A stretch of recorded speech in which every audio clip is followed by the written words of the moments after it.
Farmers today are facing rising costs, volatile markets, and extreme weather.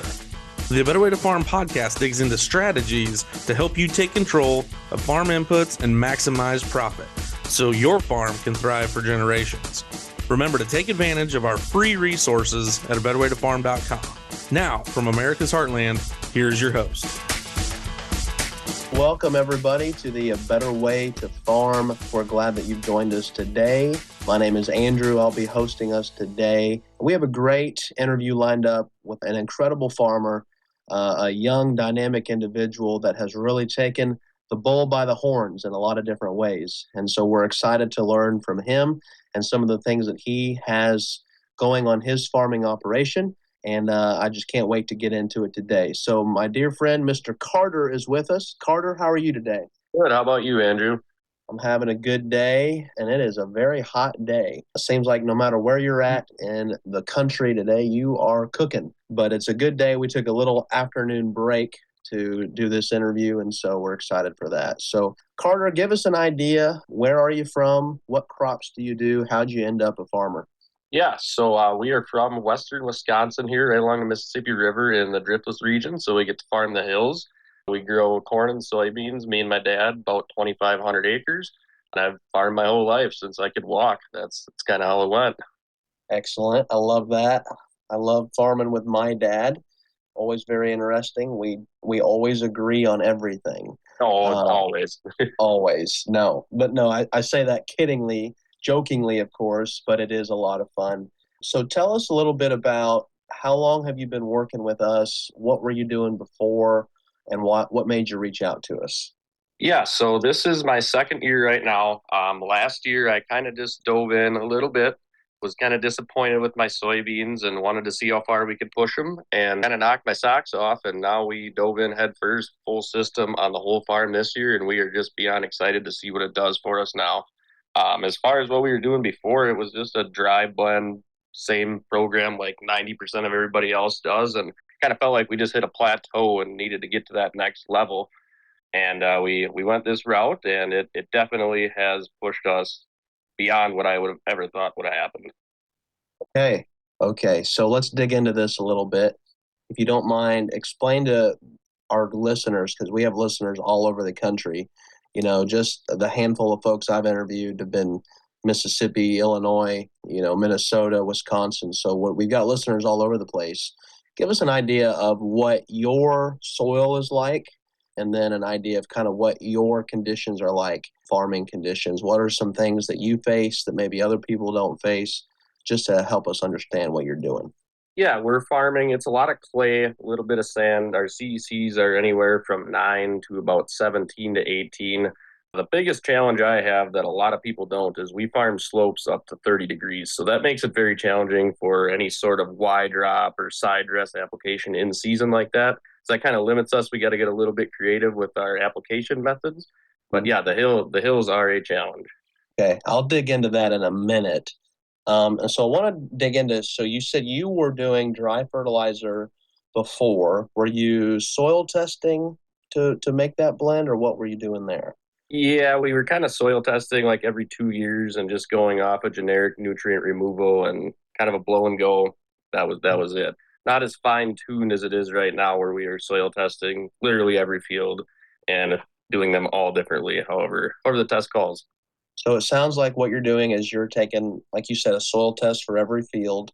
And again, with our test, of course, we're not just testing for pK and base saturations and pH. We're doing all the micronutrients. Was that new to you? Did you manage micronutrients much before? No, the furthest we went was calcium, and now we're all the way down to copper and iron and the whole nine down there. So that's where I found a lot of our problem to be, is the micros. We were good on our P and K for the most part, but the micros are where we struggled. Okay, so now you're doing a liquid blend, correct? Yep. And you're doing that prescription based on every field and what that soil test is calling for. Is that accurate? Yep, that's right. Usually our fields are small, so I'll do like a whole farm if it's 30 acres or whatever it is. Mm-hmm. Okay, so tell us the story on the soybeans. You said that was really something you were trying to push through, a barrier there, and you were never able to push through that yield plateau. if you don't mind sharing, what was that yield plateau? What did the beans do? And what do you think was one of the secret sauces or the keys to success for why you really crushed the soybeans last year? Yeah, so before coming on with a better way to farm, man, if we could get 75 bushel beans, I was happy. That was really incredible if we could do that. And then last year we really kind of went hog wild with the foliar feeding, a little bit on the planter, but most of it was all foliar nutrition. So that's kind of my biggest piece of advice on them is I think pushing that fertility late on the soybeans really bumped it. I mean, we hit 97 bushels, so this year's goal is 100. We'll see if it happens. Holy buckets. Wow. And so you were doing foliar feeding on the beans. Yep. You saw tremendous response. Tell us a little bit about that jump. Had you done foliar feeding before? No, I had never done it before. Last year was my first year, and obviously it worked. Obviously. Did you do those applications with a drone or a sprayer? So last year I used a ground rig, and now this year I did buy a drone. We wanted to go that route because I don't want to run over so many crops in the steep fields. Okay, gotcha. And so for your type of farming, the drone is really conducive for your hills, right? Yes. So, gotcha.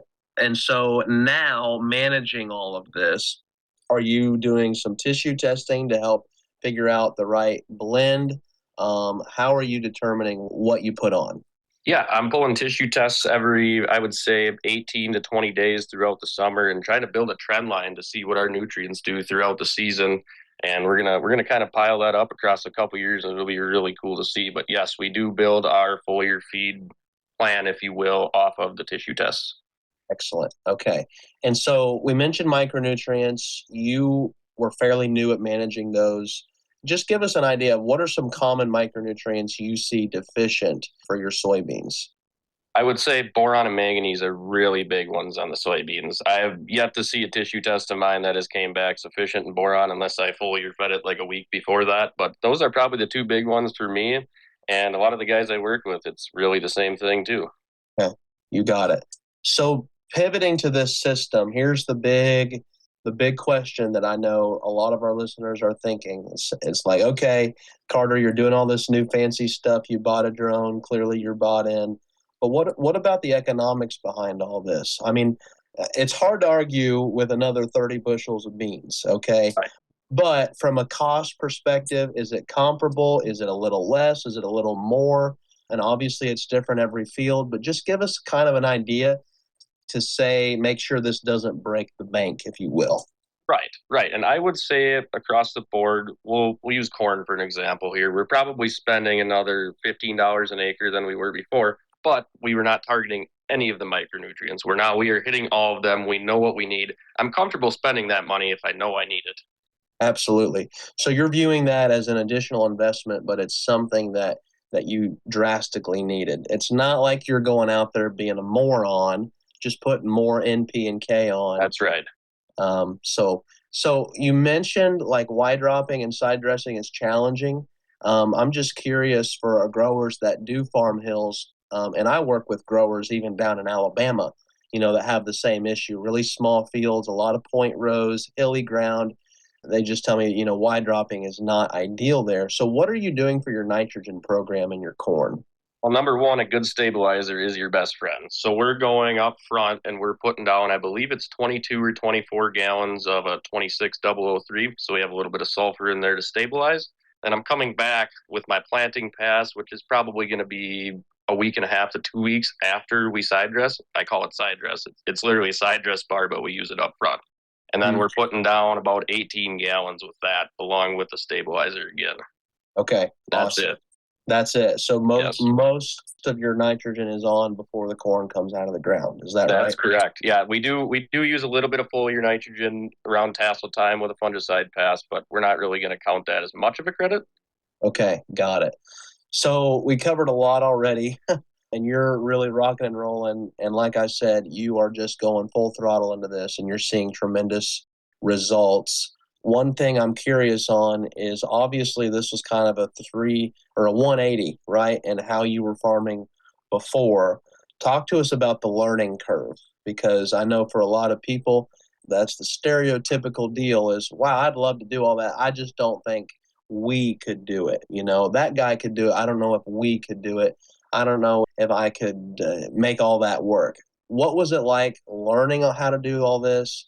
Was it hard to learn? Do you feel like you were quickly able to get a grasp on things? Just share with us what resources you used to learn how to do all this stuff. Yeah, I would say at first it was a little bit intimidating because, like you said, it's something new, and you know how farmers are. We don't like change, so it was a little intimidating right away. But I tell you what, the training events that A Better Way to Farm has to offer is top tier. Take advantage of all of them. That helped us through the way. And aside from that, the team. This is an incredible team. You can call any of them at any time.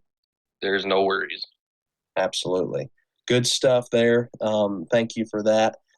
Just curious, as we look to the future, you kind of shared your story of what you were doing and how you got here, what you're doing now. What's the big thing for your farm? Just looking to the future, what's the next big goal that you have? What's the next big innovation you're going to implement? Just share with us what you think the future looks like. I think we got to keep progressing. Like I mentioned earlier, we're shooting for 100 bushel beans, and I just really want to have one field of corn average 300 bushel, and I think we have the tools to do it. So my biggest thing here is we just want more profitability. That is the number one thing, because if I want the next generation to farm, that's what it's going to take. I love that you just brought in the next generation, and that's kind of my last question for you today is it seems like the last 12 months have been very tumultuous in agriculture. There's been a lot of, I'll just use the phrase, there's been a lot of poor spirits.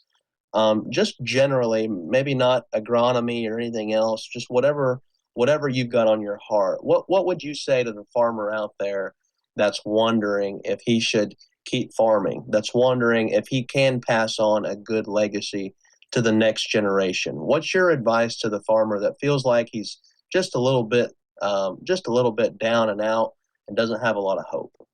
Yeah, you got to be an optimist to be in this sport. There's just no way around it. You got to be able to see that light at the end of the tunnel, no matter how small it is. We'll get through it. We always have these ebbs and flows. It's 5 years down, 5 years up, and we're maybe looking at the tail end of it. Beans are up like 40 cents today, so we'll see. Absolutely. Good stuff, Carter. Thank you for sharing. I really love talking to you, getting to know you more. You are an excellent example of a young guy working with his dad. You two are working well together, and you're making this thing happen to continue to pass on the legacy. And so I want to tip my hat to you. You're doing a great job. Let's just end on what's your last parting piece of advice for anybody looking to get started with A Better Way to Farm. I'll tell you, you get what you give. So if you don't put any effort into it at all, you're not going to get anything out of it. That's great advice. Thank you again, Carter, for your time today. And I want to remind our listeners that we have a whole slurry of field days coming up in the next 2 or 3 months.